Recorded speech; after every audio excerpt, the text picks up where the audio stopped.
Guys, কেমন আছো? আশা করি ভালো আছো। আবারও নিয়ে চলে এলাম নতুন একটা ভিডিও। ভালো লাগলে লাইক কমেন্ট করবেন আর সব বন্ধুদের কাছে ভিডিওটা পুরোপুরি শেয়ার করে দেবেন। যাই হোক, পুরোপুরি ভিডিওটা দেখবেন, টেনে টেনে দেখবেন না, তাহলে কিছুই বুঝতে পারবেন না। আমি এখানে দেখতেই পাচ্ছ কচু শাক তুলে নিয়ে এসেছি। এই কচু শাক দিয়ে আজকে মাছের মাথা দিয়ে রান্না হবে খুব তাড়াতাড়ি। এখন আমি কচু শাকগুলো ভালো করে কেটে কুটে ধোবো। এখন ধোয়া হয়নি কচু শাকগুলো, দেখতেই পাচ্ছ কচু শাকে হালকা হালকা ময়লাগুলো লেগে আছে। এখন কচু শাকগুলো ভালো করে আঁশ ছাড়ানো হয়েছে। কচু শাকে যত আঁশ ছাড়িয়ে রান্না করবে তত কচু শাক কিন্তু খেতেই খুবই ভালো লাগবে। আর অবশ্য কচু শাকগুলো সিদ্ধ হয়ে যাবে তাড়াতাড়ি। অবশ্য অনেক সময় দেখা যাচ্ছে কচু শাকে আঁশ ছাড়ানো হয় না, তখন সিদ্ধ হয় না, কচু শাকগুলো দাঁড়া দাঁড়া সেঁকে থাকে।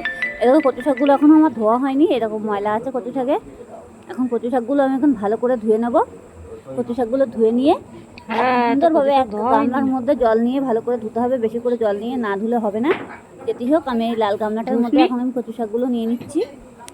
নিয়ে এখন ভালো করে জল দিয়ে আমি কলের জলে ভালো করে 2-3 বার করে ধোবো। অবশ্য আমি ঢেলে নিলাম, এখন গামলার ভিতরে অনেকটা জল লাগবে।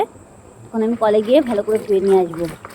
যাই হোক, ভালো করে ধুয়ে আমি কড়াইতে জল বসাতে দিয়েছিলাম, প্রথমে রেখেছিলাম। এবার জলটাকে আমি এই জলের ভিতরে কচু শাকগুলো আমি দিয়ে দিয়েছি। কচু শাকগুলো অলরেডি ফুটে উঠে গেছে। এই যে এবারে আমি কচু শাকগুলো ভালো করে নাড়াচাড়া দেবো। ঘেটে ঘেটে কচু শাকের জলটাকে আমি ফেলে দেবো। তাহলে বলা যায় না, অনেক সময় দেখা যাচ্ছে বুনো কচু তো গলা টলা ধরতে পারে জলের মধ্যে থেকে। কচু অনেক সময় বর্ষার ভিতরে কচুর গলা ধরতেও পারে, অসুবিধা হয় না। তখন গলা ধরলে পরে তখন তো খাওয়া তো দূরের কথা, তখন মাথায় উঠে দৌড় মারবে সব। যাই হোক, এখন আমি কচু শাকগুলো ভালো করে জলটাকে ঝরিয়ে দেবো। এবার ঝরিয়ে দিয়ে আমি কড়াই বসিয়ে দিয়েছি। মাছের মাথাগুলো এখন আমি 1 ফোঁটা লবণ দেবো, দিয়ে আমি মাছের মাথাগুলো ভালো করে ভেজে নেব। ভালো করে মাছের মাথাগুলো লাল লাল করে ভেজে নিতে হবে।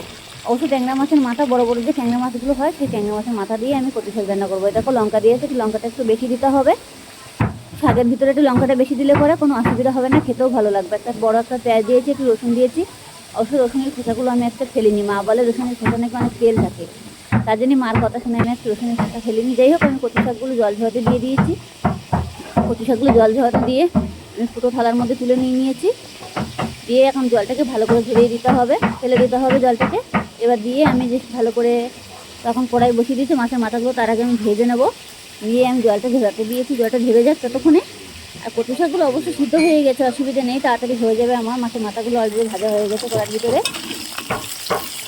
এই যে মাথাগুলো অলরেডি ভাজা হয়ে গেছে, এখন আমি মাথাগুলো তুলে নেব।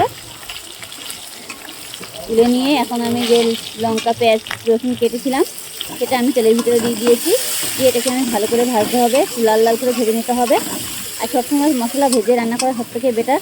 আর খুব দ্রুত তাড়াতাড়ি আমার ভাজা হয়ে যাবে। আমি গ্যাসটাকে খুব তাড়াতাড়ি বাড়িয়ে দিয়ে দিয়েছি, আজকে আমার হাতে টাইমটা শর্ট ছিল বলে, তার জন্য আমি একটু তাড়াতাড়ি করে নিচ্ছিলাম। আর দেখো আমার অলরেডি পেঁয়াজগুলো ছাড়া হয়ে গেছে। ওই পেঁয়াজগুলোর ভিতরে আমি আর একটু হালকা ভেজে নেব। ভেজে নিয়ে তারপরে আমি মাছের মাথাগুলো আগে থেতো করে নেব।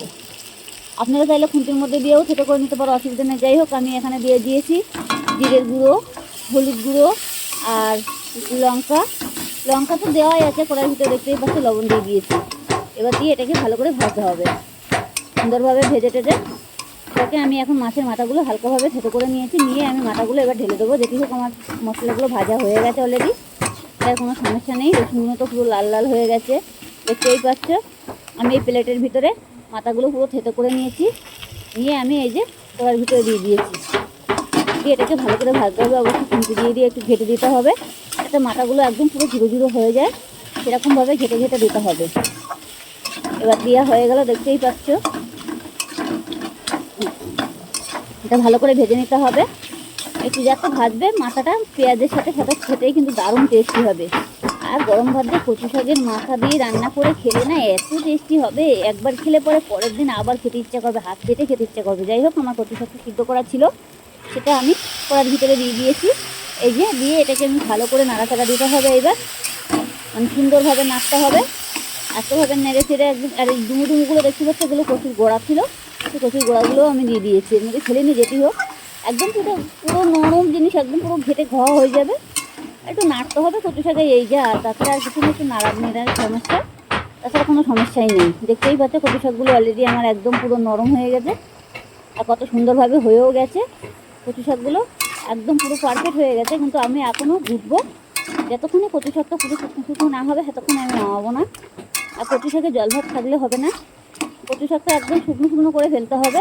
আর ভিতরে আমি 1 ফোঁটা চিনি দিয়ে দিয়েছি, আপনারা চাইলে দিতে পারো। না চাইলে না দিতে পারো। অবশ্যই সবজিতে মানে একটু চিনি দেওয়াটাই বেটার, তাহলে টেস্টি হয় আর সবজিটাও খেতেও ভালো লাগে। যাই হোক, আমার কচু শাকটা অলরেডি হয়েও গেছে, দেখতেই পাচ্ছ। দেখো কত সুন্দর হয়ে গেছে। আর এক কড়াই কচু শাক কতটুকানি হয়ে গেল। আমরা লোক হচ্ছে 4 জনা মানুষ, কিন্তু কতগুলো কচু শাক কতটা টাইম লাগলো, কিন্তু কতটুকানি হয়ে গেছে দেখতেই পাচ্ছ মাছের মাথা দিয়ে। আর খেতে কিন্তু সেই স্বাদ হবে। আর গরম ভাত দিয়ে কচু শাক খেলে না, একবার খেলে পরের দিন আবার খেতে ইচ্ছা করবে। যাই হোক, কচু শাকটা আমার অলরেডি হয়ে গেছে। এবার কচু শাকটা আমি পুরোপুরি নামিয়ে নেব। একটু হালকাভাবে পাতিয়ে দিয়ে দিয়েছি, দেখতেই পাচ্ছ। আমি এই প্লেটটার ভিতরে এখন আমি তুলে নেব। ভালো লাগলে লাইক কমেন্ট করবেন আর সব বন্ধুদের কাছে ভিডিওটা পুরোপুরি শেয়ার করে দেবেন।